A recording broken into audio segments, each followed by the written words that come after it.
অনেক দিন পর আবার একটা ভিডিও নিয়ে এলাম।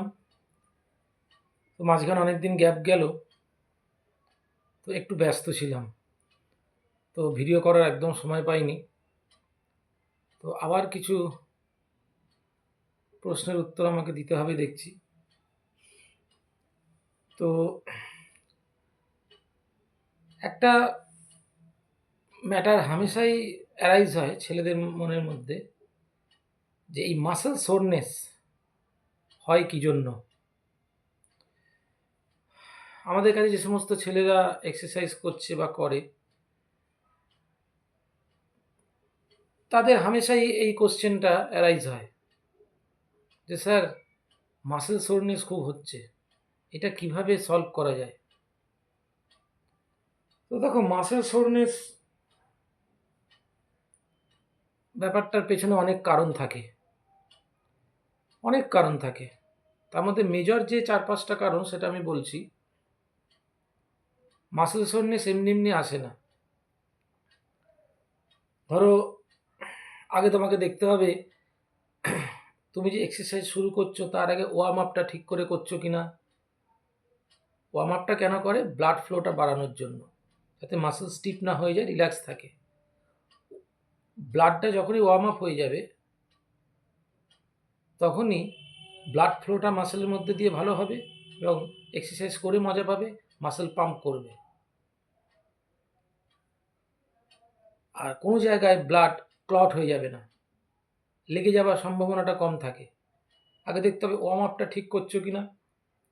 2 নম্বর হচ্ছে, যখন একটা এক্সারসাইজ থেকে আরেকটা এক্সারসাইজে যাচ্ছ, নতুন স্টার্ট করছো, দুম করে হেভি ওয়েট নিয়ে নেবে না।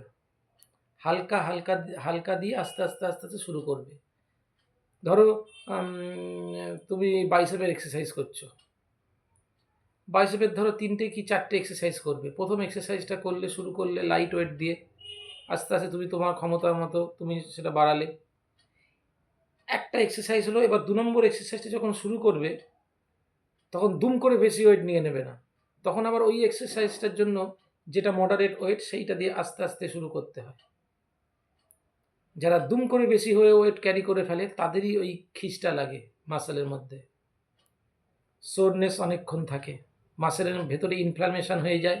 সেই ইনফ্লামেশনটা 2 দিনে সারে না, টাইম লাগে। যাতে সেইটা না হয়, এই দিকগুলো খেয়াল রাখতে হবে।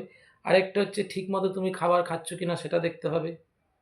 ঠিক প্রোটিন, ফ্যাট, কার্বোহাইড্রেট ঠিক মতো নিচ্ছ কিনা, সেটার দিকে তোমাকে মনোযোগ দিতে হবে।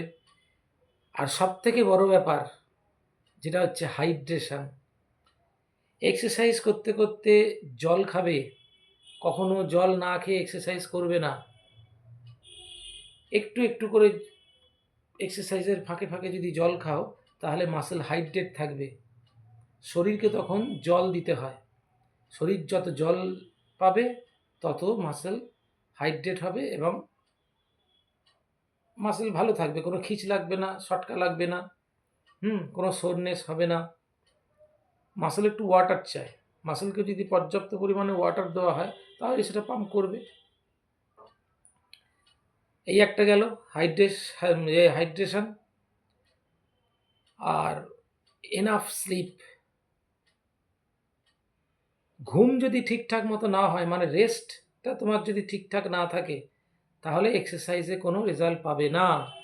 কম করে, একেবারে যে সময় পায় না, কম করেও 6 ঘন্টা তাকে ঘুমোতে হবে। যার খুব বিজি শিডিউল, তাকেও বলছি মিনিমাম 6 ঘন্টা তোমাকে ঘুমোতে হবে।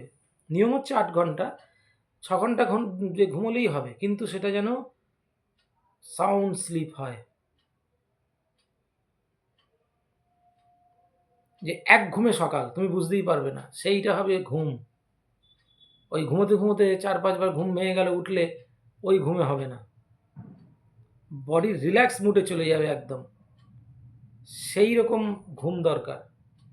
ঘুমটা ঠিকঠাক করছো কিনা সেইটার দিকে ধ্যান দিতে হবে। আর একটা হচ্ছে ম্যাসাজ। যারা খুব হার্ড এক্সারসাইজ করে, তারা, মানে ইন্টারমিডিয়েট অ্যাডভান্স লেভেলে যারা, তাদের সপ্তাহে 1 দিন করে ম্যাসাজ করাতে হয়। এটা এক্সারসাইজের একটা পার্ট। তুমি যদি সপ্তাহে একদিনে ম্যাসাজ না করাও, সারাদিন মানে সারা সপ্তাহে যেটা তুমি এক্সারসাইজটা করলে 7 দিন ধরে, এক দিন এক একটা বডি পার্ট করছো, তা সেই পার্টগুলো তো তোমার টায়ার্ড হয়ে থাকছে। মাসলের মধ্যে ইনফ্লামেশন থাকে, সেটা 2-3 দিনে কভার করা যায় না, ঠিক হয় না, টাইম লাগে। তা প্রত্যেক বডি পার্টকে তুমি একদিন করে হিট করছো।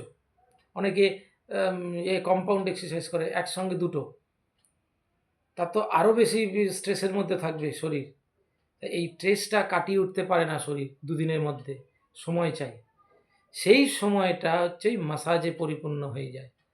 সপ্তাহে যদি একদিন তুমি ম্যাসাজ করাও, মাসেল রিল্যাক্স হয়ে যাবে, মাসেল আবার সফট হয়ে যাবে, মাসেল একদম রিল্যাক্স থাকবে, কোনো সোরনেস থাকবে না, সোরনেস চলে যাবে, মাসেল হুট করে খিঁচ লাগবে না শরীরে, ব্লাড ক্লট হবে না কোনো জায়গায়, একদম ফ্রি থাকবে।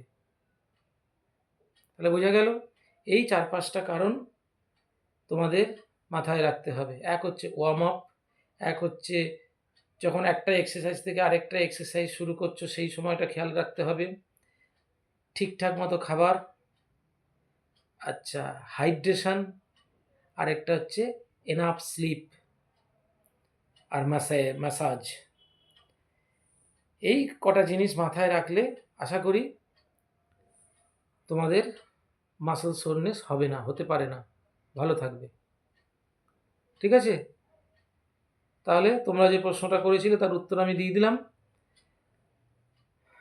তো আমার ভিডিওটা ভালো লাগলে শেয়ার করো, সাবস্ক্রাইব করো, আমার আর কিছু বলার নেই। ঠিক আছে, আর কারোর কোনো কিছু যদি কোয়েশ্চেন থাকে আমাকে কমেন্ট করে জানাতে পারো। ওকে, আমার নম্বর ভিডিওতে দেওয়াই আছে, আমাকে পার্সোনাল হোয়াটসঅ্যাপ করতে পারো। ওকে, তাহলে আজকে এই অবধি, আবার নেক্সট ভিডিওতে দেখা হচ্ছে।